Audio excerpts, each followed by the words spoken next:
আসসালামু আলাইকুম রহমতুল্লাহ। সবাই কেমন আছেন? আশা করি সবাই ভালো আছেন। একটি গজলে চলে আসলাম মাকে নিয়ে। মায়ের পেটে যখন ছিলাম, কত লাত্তি গুঁতা দিয়েছি, অনেক কষ্ট পেয়েছেন, অনেক কান্নাকাটি করেছেন ব্যথার যন্ত্রণায়।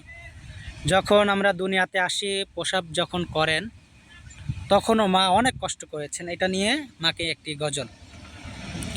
পৃথিবীতে ভালোবাসার মানুষ একজনাই, আমার পৃথিবীতে ভালোবাসার মানুষ একজনার, যার পায়ের নিচে বেহেশত আমার, সেই তো আমার মা, সেই তো আমার মা।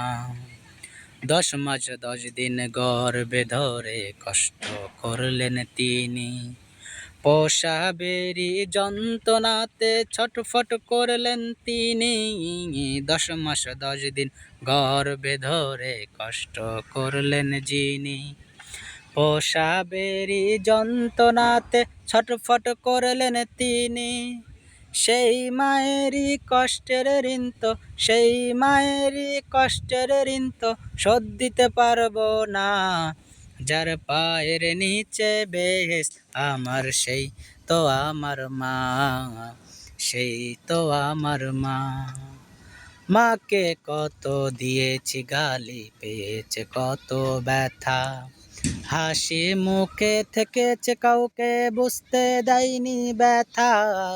মাকে কত দিয়েছি গালি, পেয়েছে কত ব্যথা, হাসি মুখে থেকেছে, কাউকে বুঝতে দেয়নি ব্যথা। এমন মায়ের সাথে কারোর, এমন মায়ের সাথে কারোর হয় না তুলনা, যার পায়ের নিচে বেহেশত আমার, সেই তো আমার মা, সেই তো আমার মা।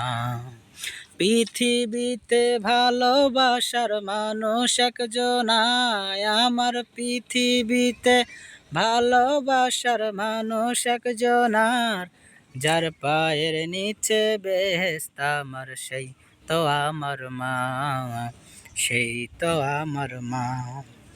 মা বলে নামাজ রোজা কর তুই, কোরআন হাদিস পড়, খোদার বিধান করতে কায়েম, বাতিলের সাথে লড়। মা বলে নামাজ রোজা কর তুই, কোরআন হাদিস পড়, খোদার বিধান করতে কায়েম, বাতিলের সাথে লড়।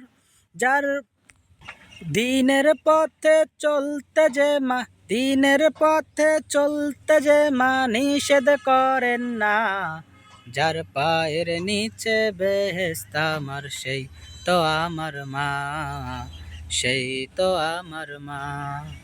পৃথিবীতে ভালোবাসার মানুষ একজনাই, আমার পৃথিবীতে ভালোবাসার মানুষ একজনার, যার পায়ের নিচে বেহেশত আমার, সেই তো আমার মা, সেই তো আমার মা।